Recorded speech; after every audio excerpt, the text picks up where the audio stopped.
Aleluia! Louvado seja o nosso Pai Celestial, o nosso Senhor e Salvador Jesus Cristo, que nesta manhã, nesta noite, de uma forma especial, nos permite estar reunidos aqui neste lugar, para juntos celebrarmos a sua mesa, comermos do seu corpo, bebermos do seu sangue, para o fortalecimento, para a capacitação maior de fazer em nossas vidas, porque o Senhor é bom e porque a sua misericórdia dura para sempre. Eu quero mandar, meus amados irmãos, um abraço especial para a minha igreja Mirim, como sempre procuro fazer. O meu abração para Miguel, o meu abração para o meu amigo Gabriel, para o meu querido Gustavo, o meu abração para o Brian, o meu abração para o Pietro, para a Camille, para a Carol, para a Isabelle, para também o meu querido Bernardo, para Tiago, para a Zaf, para a Helena, para Caio, para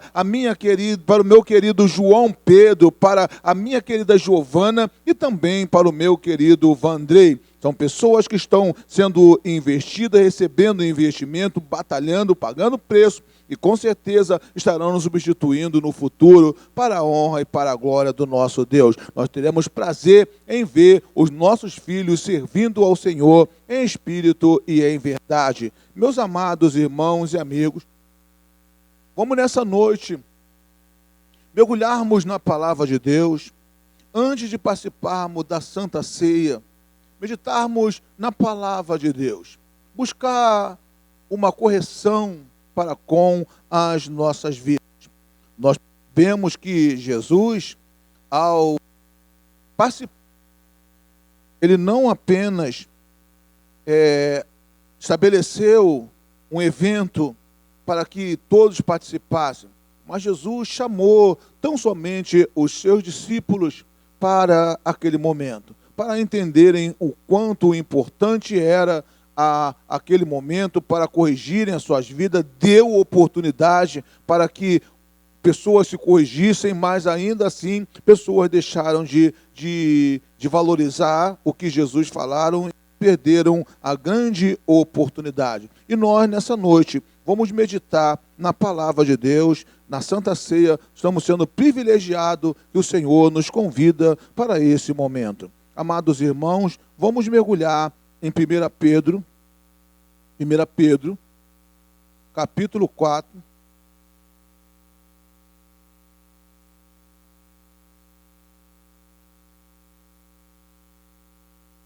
Glória a Deus. Do versículo 12 ao versículo de número 19. 1 Pedro, capítulo 4, do versículo 12 ao versículo de número 19.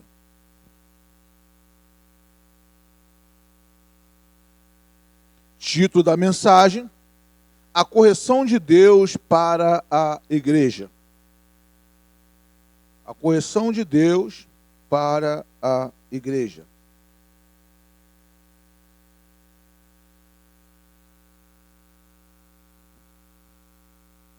Amém, irmãos?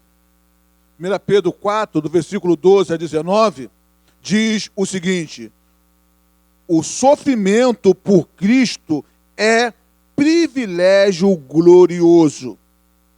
Amados, não estranheis o fogo ardente que surge no meio de vós, destinado a provar-vos, como se alguma coisa extraordinária vos estivesse acontecendo. Pelo contrário, alegrai-vos na medida em que sois coparticipantes do sofrimento de Cristo, para que também, na revelação da sua glória, vos alegreis exultando. Se pelo nome de Cristo sois injuriados, bem-aventurados sois, porque sobre vós repousa o Espírito da glória de Deus. Não sofra, porém, nenhum de vocês como assassino, ou como ladrão, ou como malfeitor, ou como quem se intrometem em negócio de outrem. Mas, se sofrer como cristão, não se envergonhe disso. Antes, glorifiquem a Deus com esse nome, porque a ocasião de começar o juízo pela casa de Deus é chegada. Ora, se primeiro vem por nós, qual será o fim daqueles que não obedecem ao Evangelho de Deus? E se é com dificuldade que o justo é salvo, onde vai comparecer o ímpio, sim, o pecador? Por isso, também os que sofrem segundo a vontade de Deus, encomendem a sua alma ao fiel Criador, na prática do bem. Amém e amém. Soberano Deus, eterno Pai, eis as nossas vidas perante o Senhor nesta noite maravilhosa. Ó Pai, preparando-nos, ó Deus, para mergulharmos, ó Pai, na Tua mesa, para comermos o pão, para bebermos o cálice, mas, ó Deus Todo-Poderoso, antes de qualquer coisa, queremos mergulhar na Tua palavra. Queremos entender, ó Pai, o que o Senhor tem a falar aos nossos corações, para que, ó Deus, assim entendendo a Tua palavra, mergulhemos, ó Pai, na Tua mesa e possamos desfrutar daquilo que a Tua mesa tem de melhor para com as nossas vidas, ó Pai. Tu és o Deus Todo-Poderoso e nós somos os Teus servos. Nos submetemos, ó Pai, à Tua vontade e o Teu querer, para que Tu venha falar aos nossos corações. Unja-me, ó Deus, para que eu possa pregar a Tua palavra, para que cada tópico da Tua palavra, ó Pai, seja compreendido e explicado por mim, para que o Teu povo possa, ó Deus, saírem abençoado ao final desta palavra, sentirem abençoado, ó Deus, e mudarem de postura para a honra e para a glória do Teu nome. Que não seja eu a pregar, mas o Teu Espírito pregando através da minha vida. Que o pastor Pedro, esse homem limitado, caia por terra nesta hora, para que o Teu Espírito, ó Pai, sem limite, assuma, ó Deus, o meu corpo e pregue a Tua palavra para a honra e para a glória do Teu nome. Eu te louvo e te agradeço por tudo, em nome do Senhor Jesus, e todos digam, nós seremos abençoados. Aleluia.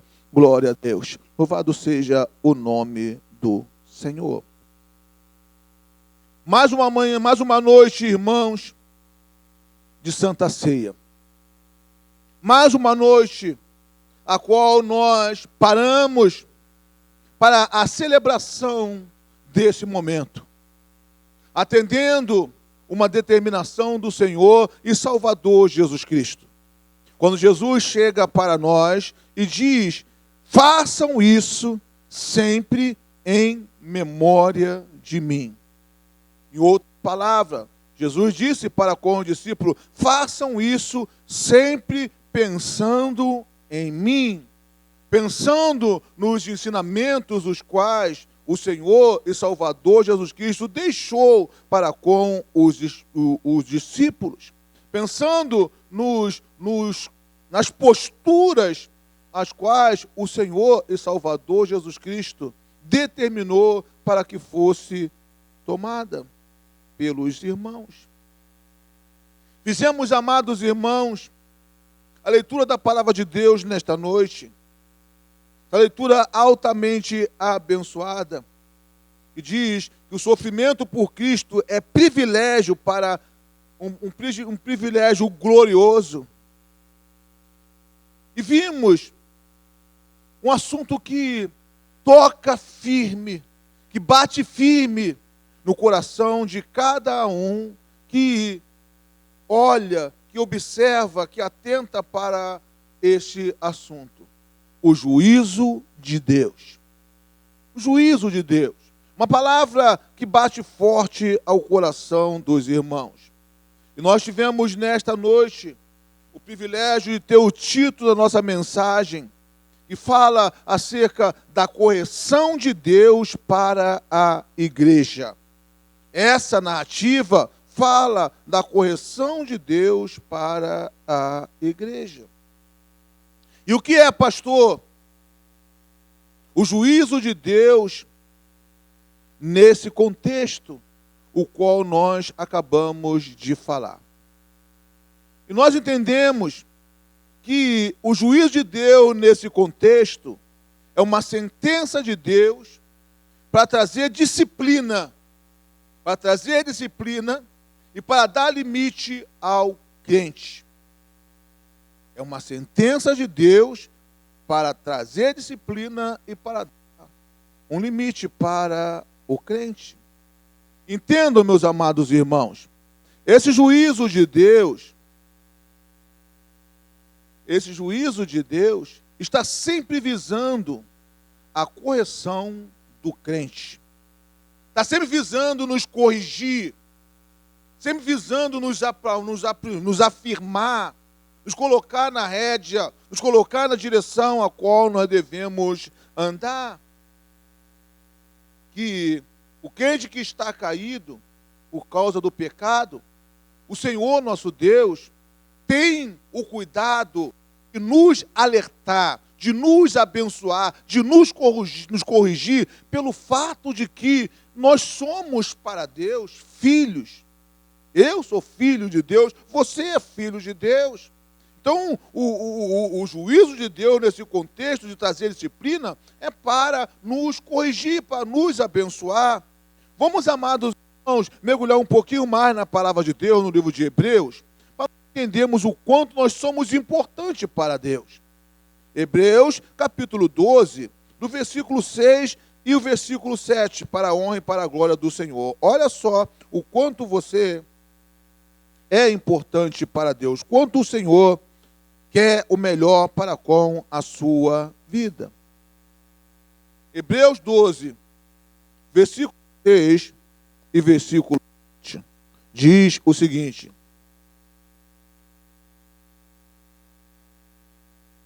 vamos ler a partir do versículo 4 até o versículo 7. Olha só o que diz. Bom? Hebreus 12, 4 diz o seguinte: ora, se a vossa luta contra o pecado ainda não tendes resistido até o sangue, e estáis esquecidos da exortação que, como a filhos, discorre convosco, filho meu, não menosprezeis a correção que vem do Senhor, e nem desmaieis quando por ele é reprovado. Porque o Senhor corrige a quem ama e açoita a todo filho a quem recebe.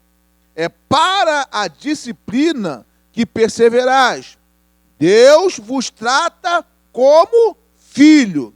Pois que filho há que o pai não o corrija? Entenda, amado, a importância a qual você exerce perante Deus, o quanto Deus tem você como alguém importante, como alguém o qual ele tem o poder, ele tem o domínio de alinhar, de corrigir, de dar a direção. Se você não deseja, meu amado irmão, experimentar o juízo de Deus, se você não deseja experimentar a correção de Deus em tempo oportuno para com a sua vida, eu quero dizer para você, para que você peça ao Espírito Santo de Deus, peça ao Espírito Santo de Deus, que ele venha dar a conhecer, que ele venha te dar o conhecimento do pecado, o conhecimento da justiça e o conhecimento do juízo. Venha trazer, venha dar esse entendimento para com a sua vida. Por quê, pastor? Porque hoje, por mais que possa não aparentar, há crente que não entende. Há crente que não tem conceito do que vem a ser o pecado, a justiça e o juízo. Não tem conhecimento e por causa disso vive a praticar. Vive a pecar, a fazer aquilo que Deus não deseja que seja feito. Entendam, meus amados irmãos, essa realidade. Deus há de julgar a sua casa. Deus há de julgar a sua casa. E por que ele há de julgar a sua casa, pastor? Porque ele há de julgar em primeiro lugar, melhor dizendo, a sua casa, julgar a sua igreja. É pelo fato de que ele não tem prazer. Deus não tolera o pecado. Deus não tolera o pecado. E nós não podemos brincar com a nossa salvação. Nós, os crentes de Jesus Cristo, não podemos brincar com a nossa salvação. Nós não podemos viver o Evangelho de qualquer forma. Viver o Evangelho impiamente, ver uma forma totalmente ímpia, o Evangelho do Reino em nossas vidas. Preste atenção nessa realidade que eu vou passar para os irmãos nesta noite. Com a minha salvação, com a nossa salvação, a sua salvação, operada pelo Senhor Jesus Cristo, tudo, por isso nós não podemos pecar, porque com a nossa salvação, tudo que estava errado, tudo que estava fora da realidade em nossas vidas, o Senhor e Salvador Jesus Cristo endireitou. O Senhor e Salvador Jesus Cristo trouxe para a condição a qual deveria estar. Não existe mais nada errado na nossa vida se nós vivemos como o Senhor e Salvador Jesus Cristo a estabeleceu.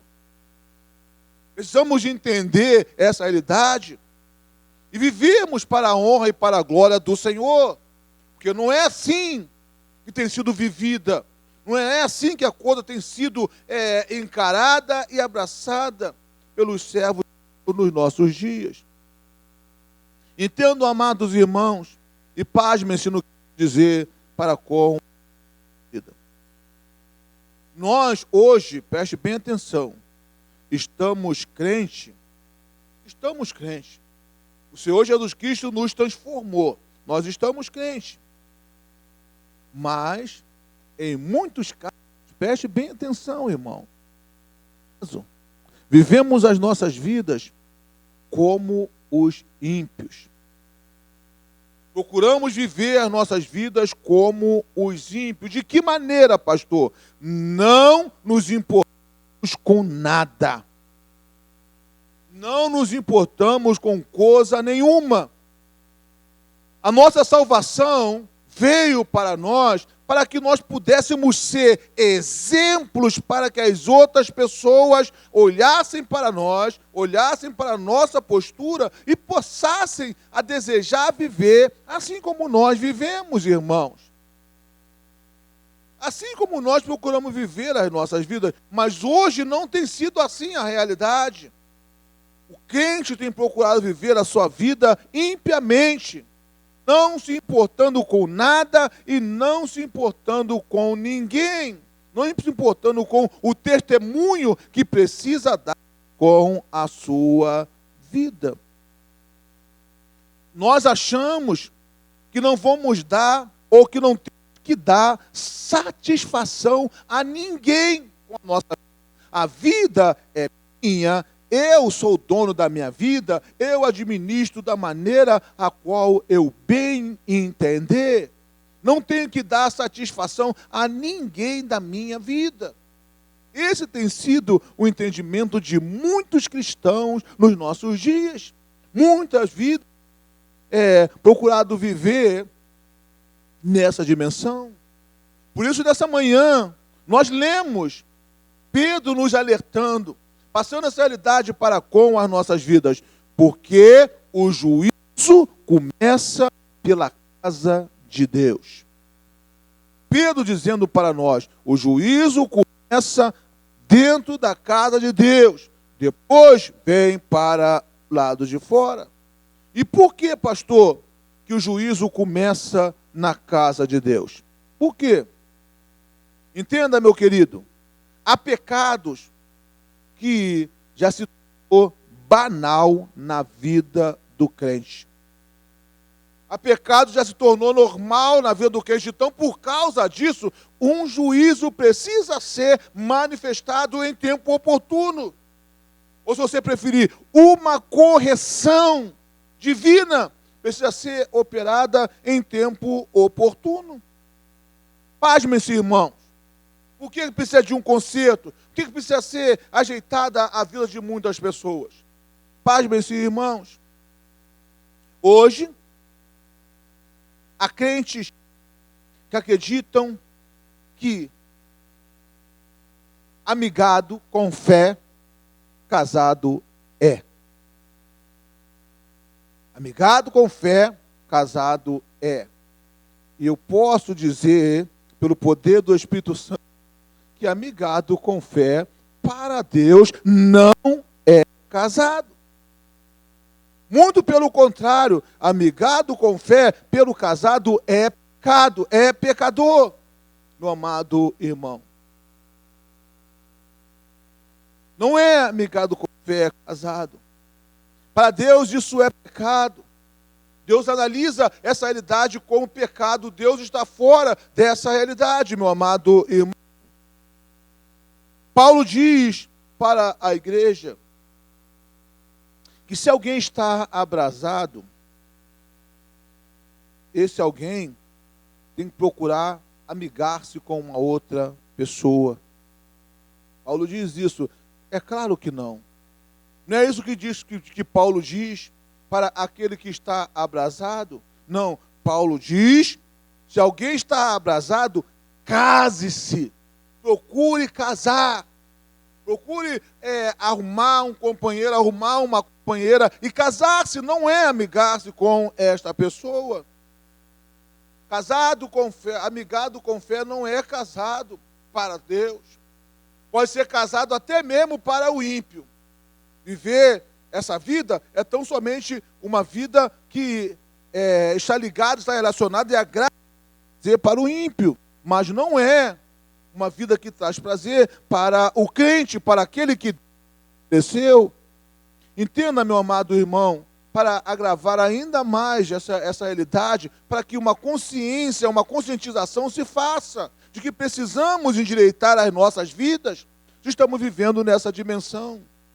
Olha só o que eu vou dizer para os irmãos com o auxílio do Espírito Santo.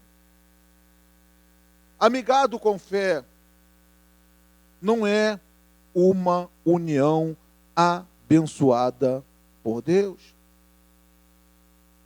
Amigado com fé, Deus não está presente naquela relação. A mão de Deus não está presente naquela união. Mas por que, pastor, que não está presente? Porque o próprio casal não quis.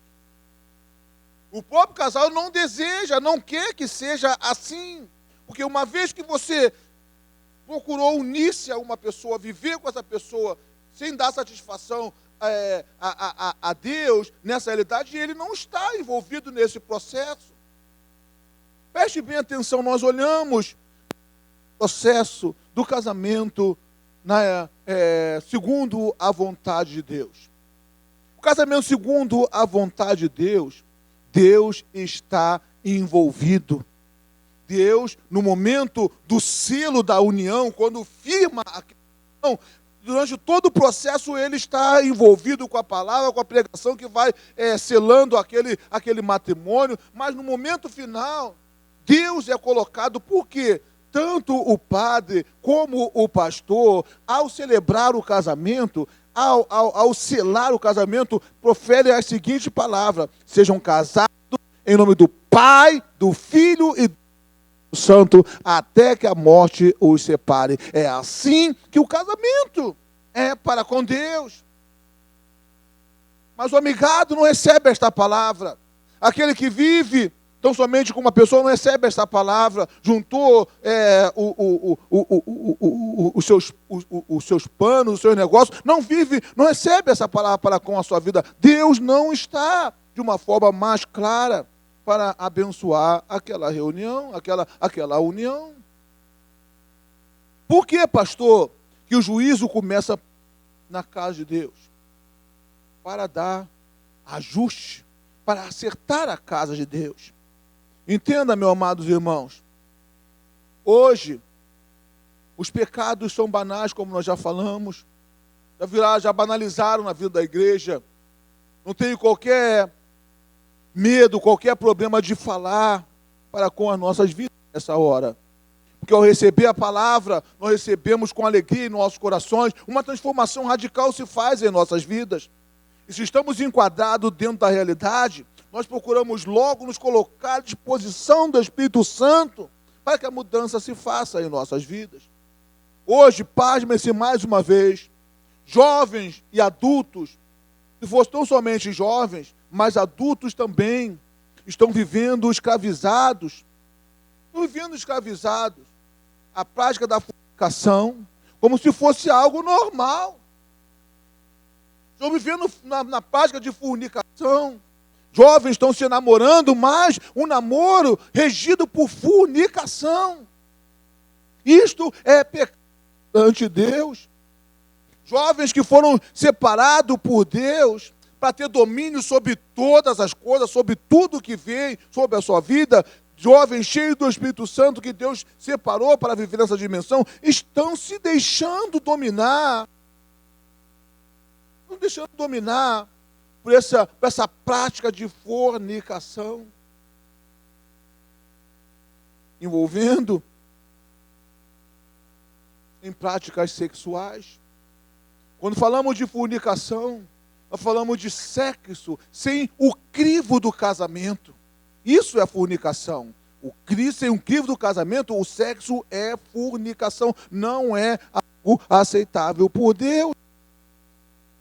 O jovem foi separado por Deus, é crente no Senhor e Salvador Jesus Cristo, mas vive como os demais jovens, como as demais pessoas que estão aí debaixo deste céu. Entenda, meu amado irmão, em que situação o juízo de Deus vem sobre a igreja? Em que situação, pastor? O juízo de Deus, ele vem sobre quando, meu amado irmão, há uma inversão de valores.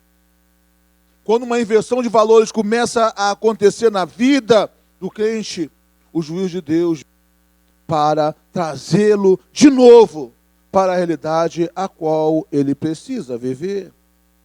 Entenda, meu amado irmão, o pecado, ele tem cegado algumas pessoas, tem cegado a vida de pessoas, cegado de tal forma que os seus valores acabam sendo investidos. Uma inversão começa a fazer parte dos seus valores. Aquilo que ele acreditava, aquilo que ele abraçava, aquilo que ele tinha como algo mais real, já não é mais, já começa a perder o valor, já começa a ir para uma realidade totalmente diferente.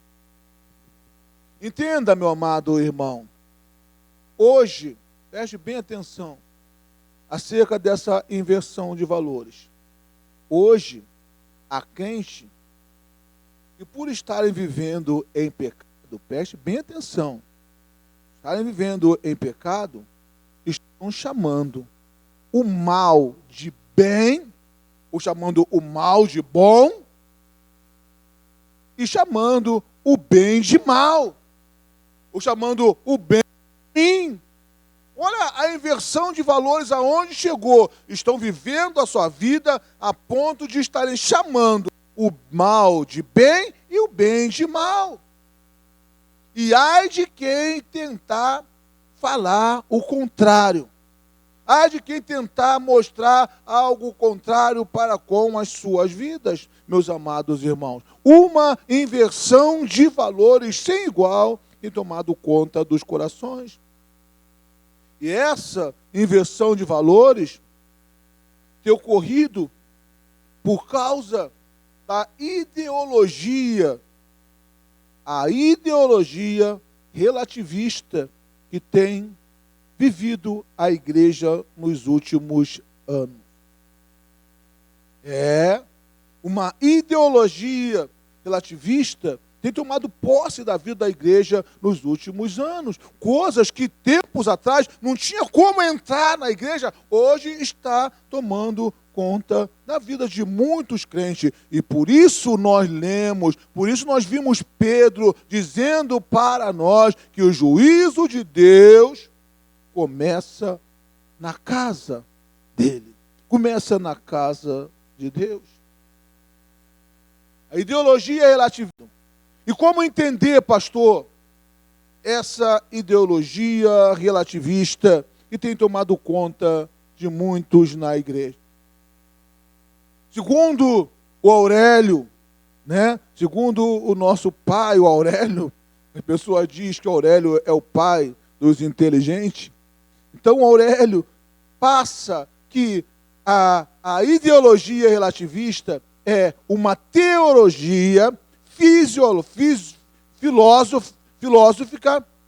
uma teoria filosófica, uma teologia filosófica que se baseia na relatividade do conhecimento. É uma teoria filosófica que se baseia na relatividade do conhecimento. Quantas não foram as vezes que você já ouviu crentes passando a dizer a seguinte realidade quando de uma correção? Quantos não são os crentes que você, ao corrigir, passar uma palavra para corrigir, recebe da boca deles a seguinte palavra: ah, isso é relativo, ah, não, isso aí não, isso aí é relativo, meu irmão. Não, não é isso não, isso aí é relativo. Você está entendendo de uma forma, mas isso é relativo, não é bem assim. Quando não são as vezes que nós ouvimos uma resposta nessa dimensão? E tem mais, amados irmãos, o crente relativo, ele também diz a seguinte realidade: ah, isso não tem nada a ver. Quando você chega, poxa, meu irmão, aquela realidade assim, isso não está certo. Muitas vezes a palavra para você é: ah, isso não tem nada a ver, peraí, não, isso aí não. Isso aí é algo que não tem nada a ver, muitas vezes tem nada a ver com as escrituras, não tem nada a ver com o comportamento. É assim que as pessoas têm procurado viver. Assim que o crente tem procurado viver a sua vida. Entendam, irmãos, entendam. Por mais que seja dura a realidade, o crente deste século, na sua maioria, os crentes desse século, na sua maioria, é relativista. Ele é relativista. Para ele é tudo relativo ou então não tem nada a ver. Na sua maioria é assim que ele procura proceder. Eles não acreditam que existe. Olha bem, o crente relativista, ele não acredita que existe uma verdade absoluta. Não existe uma verdade absoluta, assim como o ímpio também não acredita. Ele não acredita que existe uma verdade absoluta. Entenda, para você que não entenda, olha aqui, ó. A verdade absoluta é essa aqui, ó, a palavra de Deus. A palavra de Deus que está aqui na minha mão, essa sim é a verdade absoluta. Passou daqui, está tudo totalmente fora do que é real. Por que, pastor, estamos batendo nessa tecla nessa noite? Por que nessa noite de ceia estamos falando nesse tema? Entendam, meus amados irmãos, por mais que possa aparentar que os dias são normais, estamos vivendo dias normais, nós precisamos entender a seguinte realidade: nós estamos em guerra. Estamos em guerra. Estamos batalhando contra o diabo. Estamos batalhando contra um inimigo terrível. Um inimigo que vai sondando devagar as nossas vidas, sondando as nossas realidades e vendo como pode nos abater. Como pode nos abater? Entenda a realidade dessa guerra. O principal campo de batalha de Satanás, nessa guerra a qual nós estamos vivendo, o principal campo de batalha de Satanás, hoje, não é mais como era antes. Hoje, o principal campo de batalha de Satanás é ideológico. O campo de batalha do diabo nos nossos dias é ideológico.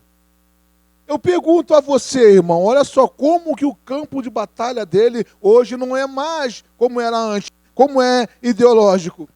Pergunto a você, há quanto tempo que você não vê uma possessão demoníaca? Antigamente era comum pessoas caindo, caindo endemoniada pelo poder de Deus. Uma pessoa, os demônios vinham, pá, caía a vida de pessoas. Mas quando não são, a realidade que nós temos visto que hoje não é mais assim, não é mais nesta área que o adversário tem atacado.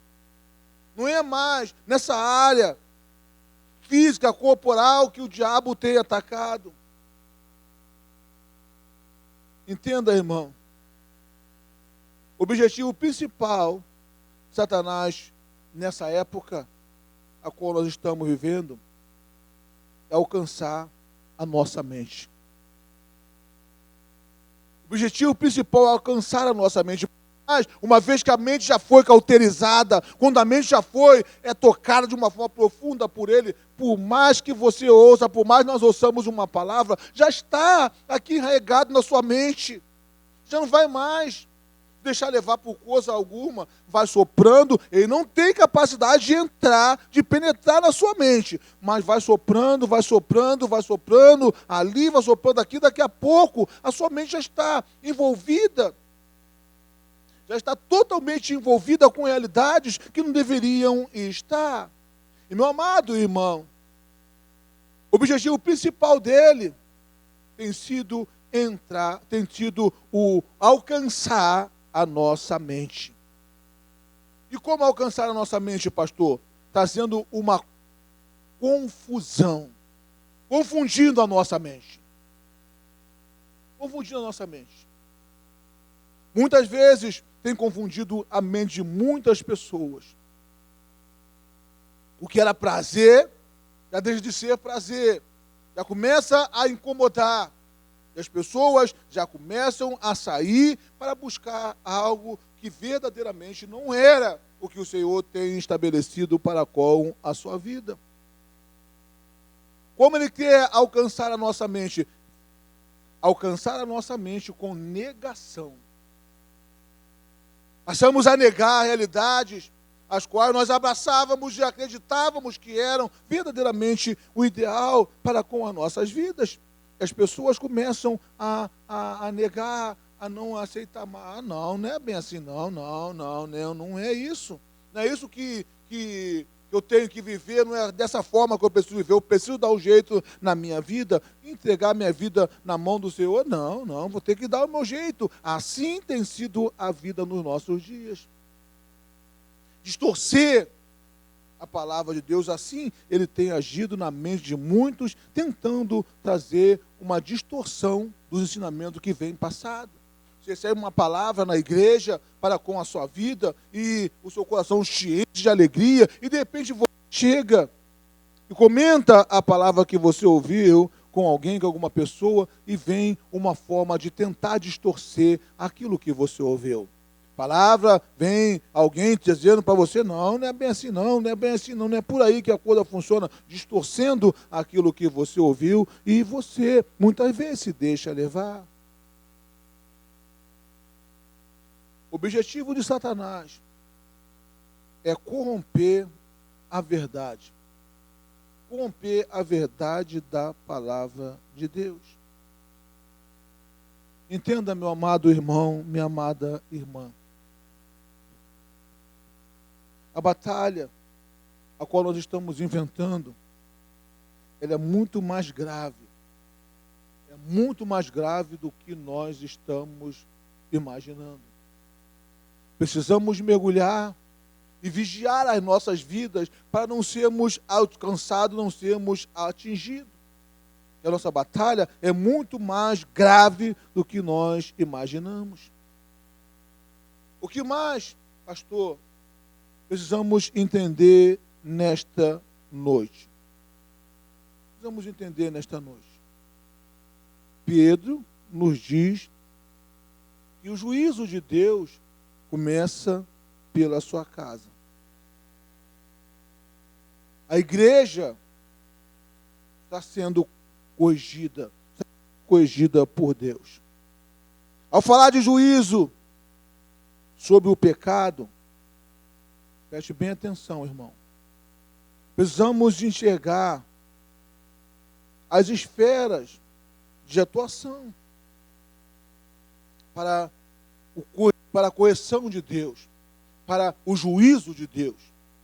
Deus quer corrigir e nós precisamos atentar para essa esfera de atuação para a correção. Em primeiro lugar, meu amado irmão, para o juízo, para a correção, vem o cristão, a sua vida, a minha vida, a nossa vida pessoal, vem em primeiro lugar a correção. Precisamos entender, ou precisamos aprender a julgar a nós mesmos. Precisamos aprender a julgar as nossas próprias vidas, irmãos. Julgar as nossas próprias vidas. Que hoje há um número grande de iniquidade dentro da igreja. Um número grande de iniquidade na igreja. Pelo fato de que a maioria dos cristãos não estão fazendo o julgamento da sua própria vida. Por isso, a igreja está contendo pessoas que estão envolvidas no pecado, porque a conscientização não está mais fazendo parte da vida de pessoas. Nós vimos que o cristão precisa ser convencido do pecado, da justiça e do juízo, mas essa realidade já não faz mais parte da vida de pessoas. Pessoas não sabem julgar-se a si mesmo para depois julgarem os demais. Entenda, meu amado irmão. Os cristãos não estão fazendo o julgamento das suas próprias vidas. E nós precisamos aprender a nos julgarmos. Preciso aprender a julgar a mim mesmo.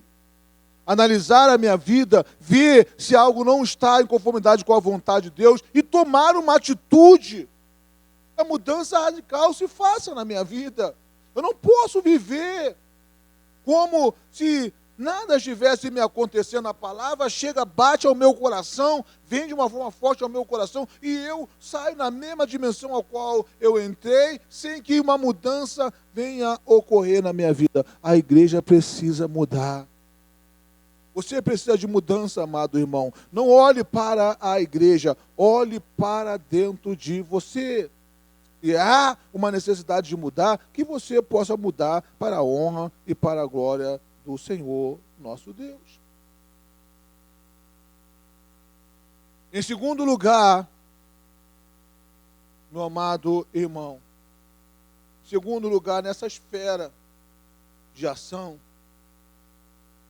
está aonde e quando a igreja tem que julgar. Em primeiro lugar, nós vimos que a primeira esfera é a nossa própria vida, julgar a nós mesmos. Antes de tomar uma postura de julgar os irmãos, julgar a igreja, julgar a nós mesmos, olhar para com as nossas vidas. Nós entendemos que bem-aventurado, bem mais feliz, é aquele que não é condenado nas coisas as quais ele condena. Por isso nós precisamos aprender a julgar nós mesmos. Porque bem-aventurado é o que não é condenado naquilo que ele condena. Como você pode condenar alguém quando, na verdade, você está inserido dentro daquilo que você está condenando a alguém? Entenda, meu amado irmão. No plano de Deus, cada igreja deve julgar o seu próprio povo. Por isso, o Espírito Santo está me levando a trazer esta palavra para com os nossos corações em tempo oportuno. Cada igreja deve julgar o seu próprio povo. A Bíblia diz que devemos julgar com reta justiça.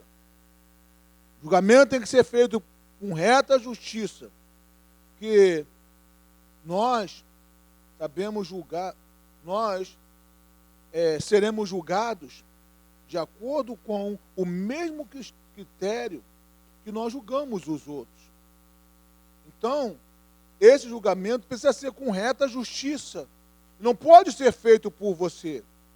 Não pode ser feito por você, porque você, ao querer julgar, vai querer tão somente sacramentar, fazer a forma bem pesada do julgamento, porque você vai olhar para você mesmo. Mas o julgamento cabe quem? A liderança da igreja. Mas julgar as pessoas na reta justiça. Olhar todo o processo e verdadeiramente fazer o julgamento em conformidade com a vontade de Deus. Olhamos muitas vezes e a situação está acontecendo, nós chamamos ambas as pessoas.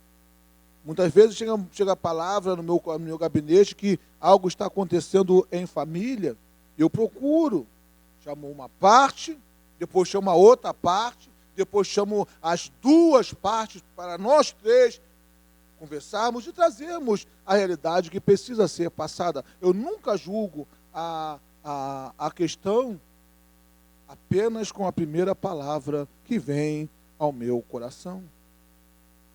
Entenda, meu amado irmão, a Bíblia não diz que a igreja não deve julgar. Não é isso. Não está dizendo que nós não devemos julgar. Mas ela ordena que não façamos julgamentos injustos. Não quer dizer que você não pode julgar, mas você não pode fazer julgamento injusto. Não devemos ser mais severos com os outros, com os irmãos, do que com a nossa própria vida. De maneira que aquela sentença, aquele julgamento que eu faço para com a sua vida, tem que estar de acordo com o julgamento que eu faço na mesma questão para a minha própria vida. Eu não posso ter uma visão para você e uma outra para mim. Não, tem que ser na mesma direção. Aquilo que eu cobro de você é o que eu procuro viver para com a minha vida. Senão estou errado. Senão alguma coisa está errada na minha vida. O juízo de Deus começa pela casa de Deus. E nós, os servos, temos que permitir a correção de Deus. Eu tenho que permitir a correção de Deus, você tem que permitir a correção de Deus. Sabe por quê, meu amado irmãos? O que acontece quando a igreja não se julga? O que acontece quando a igreja não recebe um julgamento? Vamos até o livro de Coríntios, 1 aos Coríntios. Aleluia. 1 aos Coríntios, capítulo 5.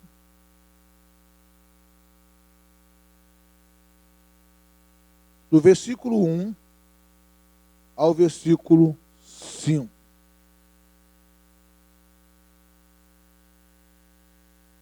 Primeiro aos Coríntios, capítulo 5, do versículo 1 ao versículo 5.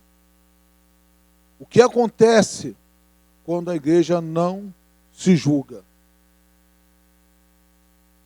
1 aos Coríntios 5, versículo 1, diz o seguinte: Geralmente se ouve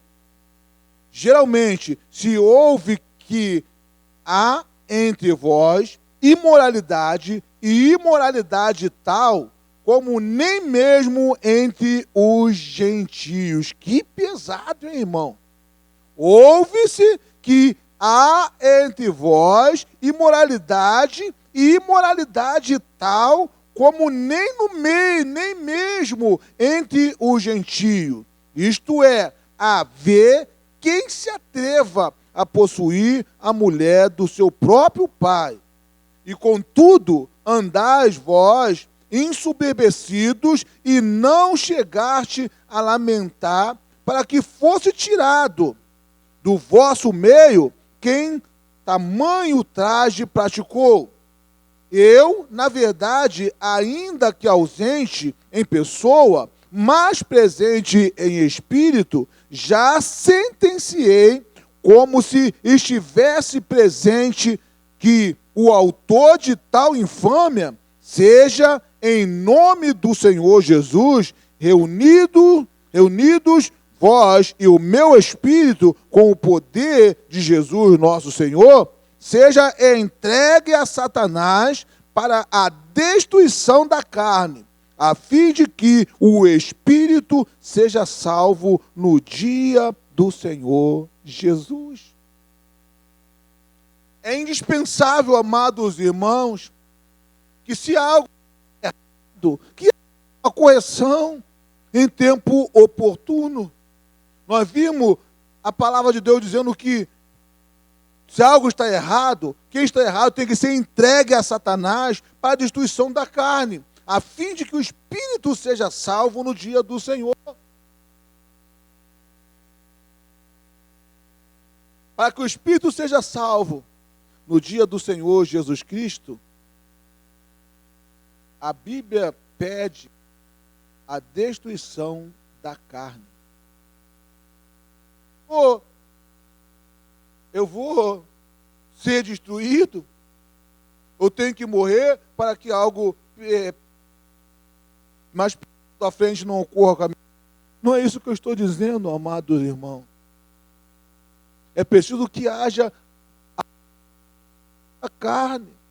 Porque a carne milita, a carne batalha contra o Espírito para que façamos aquilo que não agrada a Deus. Você precisa se encher do Espírito Santo, buscar mais e mais a unção, o poder do Espírito Santo, para que você possa prevalecer nessa batalha contra a carne. A nossa luta não é carnal, a nossa luta é espiritual. Nós precisamos fortalecer o nosso espírito para vencermos a nossa luta contra a carne. Meu amado irmão, sem a correção de Deus, a carne jamais será destruída. Se Deus não convencer você de que você está na carne, de que algo que você está fazendo está totalmente fora daquilo que Ele estabeleceu, você vai morrer nessa condição. E isso não é o que Deus deseja para com a sua vida. Entenda, meu amado irmão, há muitas pessoas na igreja, no dia de hoje, precisam ser julgadas. Não precisam ser julgadas por Deus. Julgada para quê, pastor? Para que o Espírito seja disciplinado. Para que haja uma disciplina no espírito dessas pessoas. E através dessa disciplina, a alma dessas pessoas possam ser salvas. Possam ser salvas. Não pense de outra forma, meu amado irmão, minha amada irmã. A igreja, ela foi estabelecida para a disciplina. A igreja foi estabelecida para uma vida de disciplina, para viver disciplinada.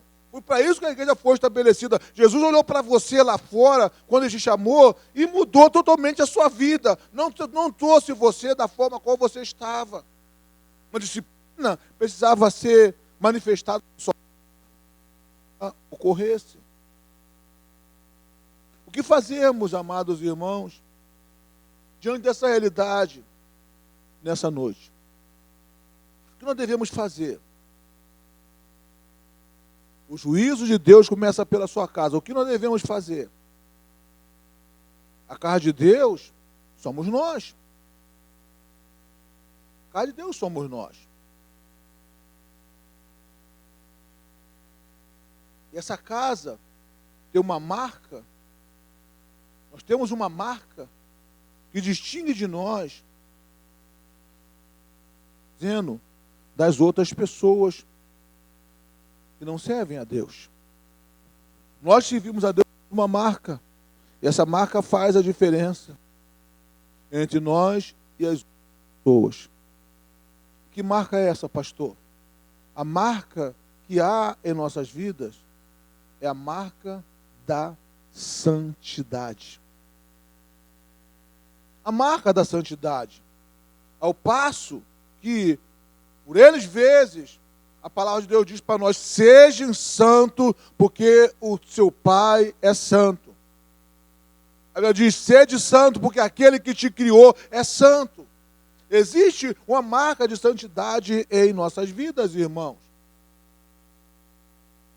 E se nós somos santos, nós precisamos ser cheios do Espírito Santo. Se há santidade em nossas vidas, nós precisamos ser cheios do Espírito Santo. E precisamos viver como tais. Precisamos viver cada dia da nossa vida como alguém cheio do Espírito Santo. E o desejo de Deus é que sejamos assim. Não há outra vontade em Deus, a não ser que nós, a sua igreja, sejamos cheios do Espírito Santo. Eis a razão, eis o motivo dado por Deus para que nós, os seus servos, atentemos que o juízo começa na casa de Deus. Começa na casa de Deus. Para que não sejamos corrigidos, precisamos ser cheios do Espírito Santo. E o que fazer nessa noite? Nessa noite de Santa Ceia? O que fazer? A não ser mergulharmos no corpo e no sangue do Senhor e Salvador Jesus Cristo, mas mergulharmos no poder e na convicção de que o Senhor nos sonda. Que o Senhor sonda o nosso pensamento, que o Senhor sonda a nossa vida. Que o Senhor vê se há caminho mau em nós. E que o Senhor nos exorta, nos disciplina e nos traz para o caminho o qual Ele deseja que nós venhamos a caminhar. Jesus, no momento da celebração da ceia, dizia para os discípulos as seguintes palavras: façam isso sempre em memória de mim. Jesus está dizendo, em outras palavras, com esse ato, meus amados irmãos, que eu não seja jamais esquecido por vocês. Vocês que uma vez creram, uma vez abraçaram, uma vez aprenderam, uma vez assimilaram, jamais esqueçam. Esqueçam-se de mim. E nós não podemos nos esquecer do Senhor Jesus Cristo. Principalmente no nosso comportamento, na nossa postura, no nosso testemunho. Precisamos nos lembrar do Senhor e Salvador Jesus Cristo. Antes de ceiarmos, antes de tocarmos no pão, antes de tocarmos no cálice, precisamos nos colocar à disposição do Espírito Santo de Deus, para que uma conscientização se faça em nossas vidas. Quem sabe, aquela prática que de repente você tem praticado, acreditando que não é o pecado, que o Espírito Santo possa tocar no seu coração nesta hora, para que haja uma correção na sua vida, para que você possa comer do pão, para beber do cálice e beber vida, viver a vida para a honra e para a glória do Senhor. Coloque-se à disposição do Espírito Santo. Permita que o Espírito Santo trabalhe a sua vida. Permita que o Espírito Santo haja a seu favor nessa noite. Paulo, aleluia. Ó Senhor, meu Deus. Ó poderoso Pai. Ó eterno Senhor. Nós, ó Deus, os teus servos, ó Pai, nesta noite, Senhor, de Santa Ceia, com nossos corações abertos, ó Pai, as nossas mentes voltadas para o Senhor, ó Deus. Tomamos conhecimento nesta noite, ó Pai, de que a correção divina precisa fazer parte da nossa vida. Quem sabe, Pai, nós temos caminhado assim, Deus, por acreditarmos, ó Pai, que não tem nada a ver, que não tem nada demais, que é tudo relativo, quando na verdade, ó Pai Celestial, tem tudo a ver, por estar, ó Deus, fora da vontade do Senhor. Abra o nosso entendimento, Deus. Abençoa-nos, ó Deus, para que vivamos as nossas vidas a testemunharmos do Senhor. Pai, que caia por terra, ó Pai, toda postura inadequada, todo pensamento, ó Pai, inadequado que possa estar ocupando a nossa vida. Que ao comermos, ó Pai, ó Deus do pão, possamos nos livrar, ó Deus, estamos colocando por terra, ó poderoso Deus, todas essas adversidades, todas essas maldades, ó Pai, que têm chegado até nós, como se não fosse mal. Deus, para que possamos viver e viver na dimensão ao qual o Senhor almeja que nós vivamos. Abençoa-nos, ó Deus. Abençoa-nos, ó Pai. Aleluia.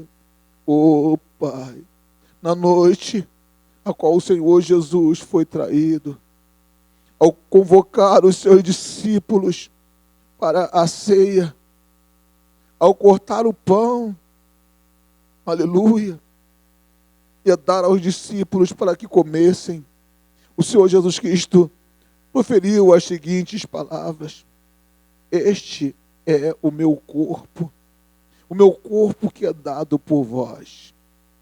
Precisamos entender, irmãos, que o Senhor e Salvador Jesus Cristo se deu por mim, se deu por você, para que assim como Ele viveu, nós possamos viver também as nossas vidas, pautados nele, vivendo nele, para a honra e para a glória dele. Sem nos importarmos com os outros, com o que os outros possam pensar, com o que os outros possam dizer. O importante é que façamos a vontade do Senhor. Obrigado, Deus. Obrigado por esse pão. Esse pão, ó Deus, que não tem gosto de carne, mas é o corpo do Senhor que está sendo dado, que foi dado por nós. Ao comermos desse pão, ó Deus, possamos viver uma nova vida, vida nova no Senhor, para a honra e para a glória do seu nome. Ó Deus, para que, ó Deus, possamos caminhar entendendo, ó Pai, que o juízo começa na casa do Senhor, mas, ó Deus, através das nossas vidas, as nossas almas estão sendo purificadas neste momento, para a honra e para a glória do teu nome. Deus, não viverei mais na dimensão de vida a qual porventura eu tenho vivido, mas viverei para agradar, para engrandecer o nome do Senhor. Obrigado por este pão e por tudo, ó Deus, eu te agradeço. Em nome de Jesus. Amém e amém. Vamos comer do pão todos nós.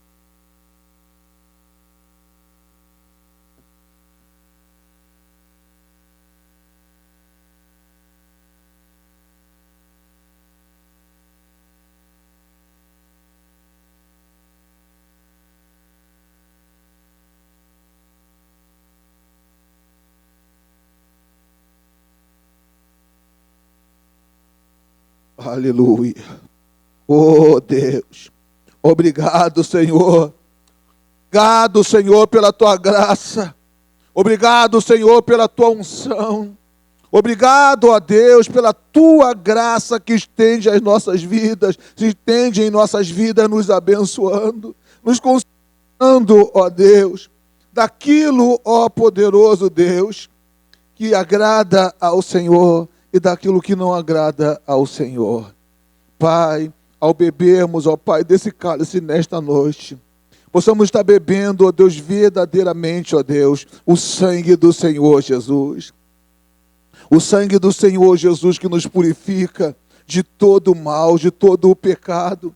Ó Pai, situações que praticamos, ó Pai, acreditando, ó Pai, que não tem nada a ver, que ao tomarmos desse cálice, ó Pai, sejam banidas de nossas vidas, para a honra e para a glória do Teu nome. Porque, ó Deus, naquela noite o Senhor disse, esse é o cálice da nova aliança no meu sangue, derramado em favor de muito, para a remissão de pecado. O sangue do Senhor Jesus move os nossos pecados, ó Pai. Que ao tomarmos desse cálice, tenhamos, ó Pai, os nossos pecados removidos no Senhor e na força do Teu poder, ao louvor da Tua glória. Ó Deus, que a Tua graça possa, ó Deus, acompanhar esse cálice e fazer a diferença em nossas vidas, em nome do Senhor Jesus. Amém e amém. Bebamos do cálice todos. Aleluia.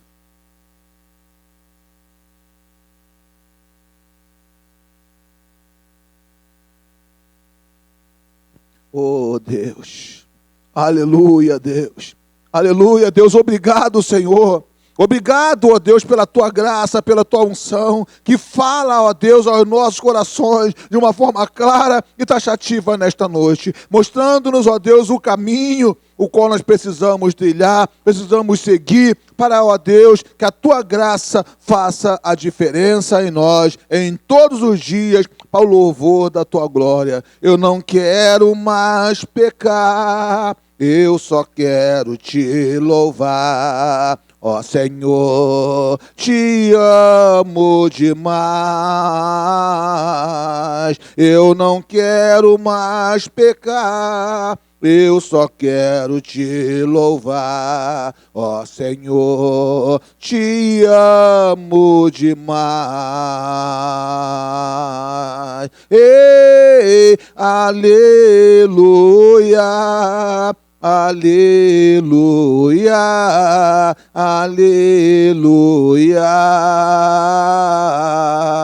hey, aleluia, aleluia, aleluia.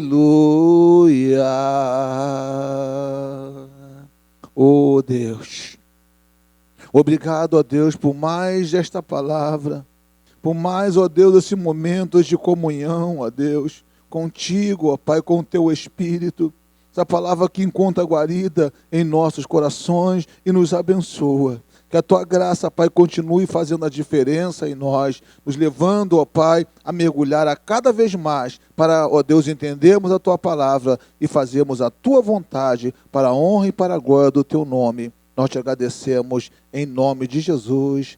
Amém e amém. Glórias a Deus. Aleluia. Amém.